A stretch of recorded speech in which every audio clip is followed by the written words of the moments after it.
సమయాన్ని మేము పూజ చేస్తుంటాము.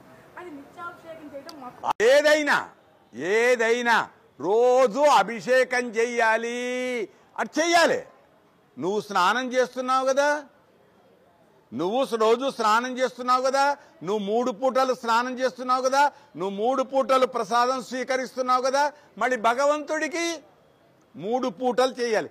అది దేవాలయంలో అయితే సాధ్యం తప్ప ఇళ్లలో సాధ్యము కాదు.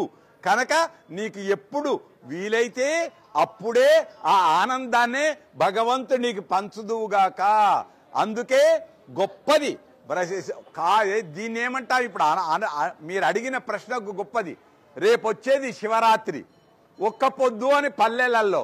ఆ ఒక్క పొద్దు అని ఏం చేస్తాడు, ఉదయము దంతధావనం చేసే తాను దంతధావనం చేస్తే నేను ఛాయ్ తాగాలి, టిఫిన్ చెయ్యాలి. కాబట్టి దంతధావనం చెయ్యకుండా సాయంత్రము దంతధావనం చేసే సాయంత్రం ఒక్క పొద్దు వదిలిన అనే వాళ్ళు ఉన్నారు. అంటే ఈరోజు అప్పుడు మంచా చెడా? అందుచేత ఉపవాసం అంటే భగవంతుడి సమీపంలో ఉండుట, మన మనస్సును భగవంతుడి సమీపంలో ఉంచుట. ఆయన అభిషేకం చేశాడా అని అడగడు, ఏది అడగడు. పర్వాలేదు, ఆనందంగా దేవాలయ ఆరాధన. శుభం.